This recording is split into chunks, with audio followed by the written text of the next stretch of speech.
meminta maaf kepada saya. Saya juga nggak tahu kenapa video itu beredar. Yang seperti kalian lihat, kalau orang tidak bersalah, buat apa dia minta maaf sampai menangis?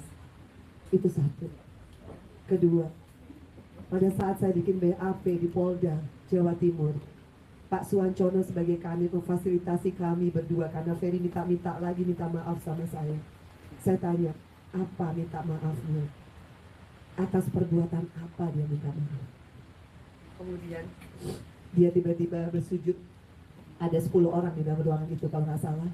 Ada Pak Suwancono sebagai kanit Polda Jawa Timur, ada Ibu Mas Cita yang buat BAP, ada Atala di depan saya, ada semua polisi itu di ruangan kanit.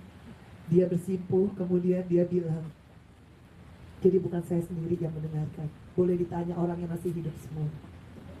Pertama kali saya bilang, Nena, Abi orang kecil, Abi orang miskin, maafin Abi. Langsung saya bilang, Abi nggak ada hubungannya sama miskin dan kecil, karena saya tidak pernah melihat itu.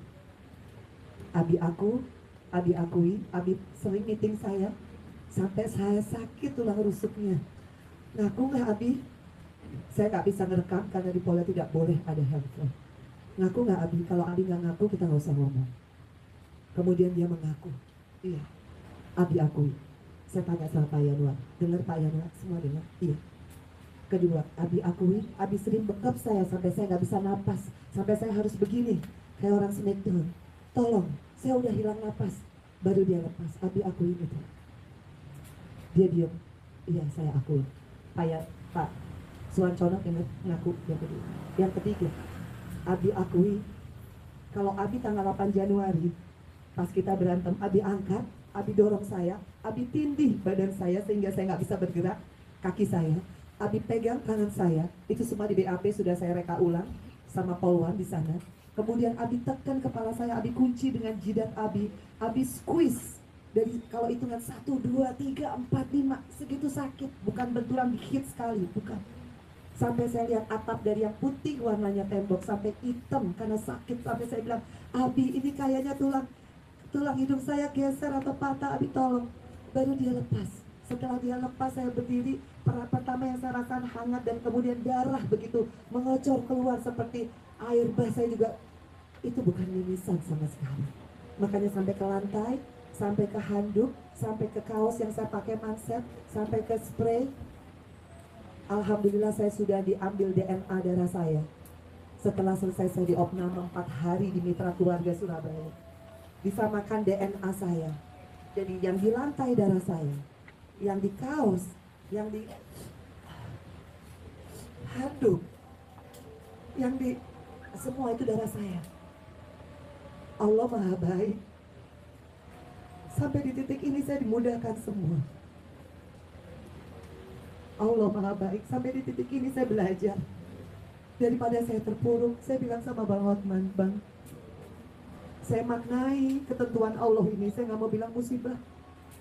Saya maknai ketentuan Allah ini sebagai kontribusi saya ke depan kepada semua perempuan dimanapun kalian berada yang mengalami KDRT, baik fisik, psikis, seksual, apa namanya, harassment, atau apapun, penelantaran ekonomi, atau apapun namanya. Saya baru baca undang-undang PKDRT nomor 23 kalau nggak salah tahun 2004. Saya baca sekarang, saya maknai sekarang kalau kita harus speak up.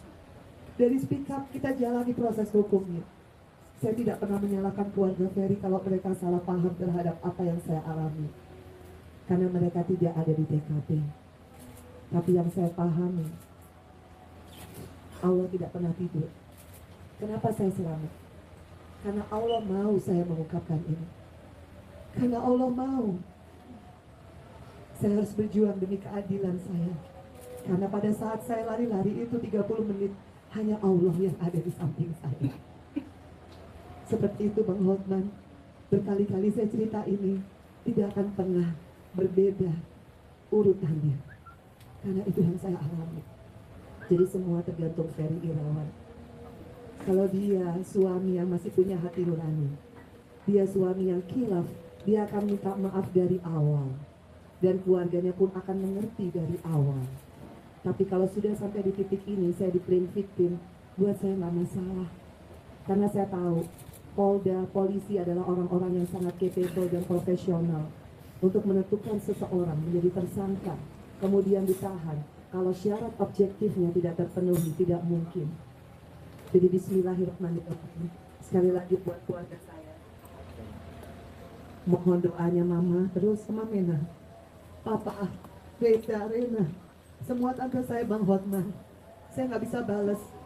Saya cuma minta teman-teman wartawan, ini adalah press con saya pertama dan yang terakhir.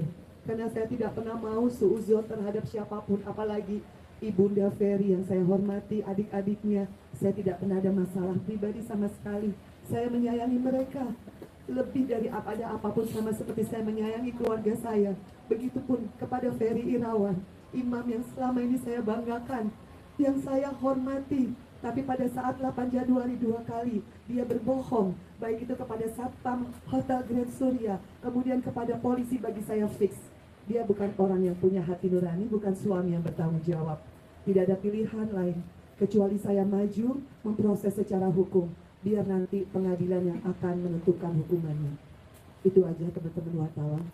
Terima kasih atas semuanya, kalian profesional sudah selalu mengawal kasus ini, dan saya rasa insya Allah kita harus kawal ini bersama-sama. Terima kasih, wassalamualaikum.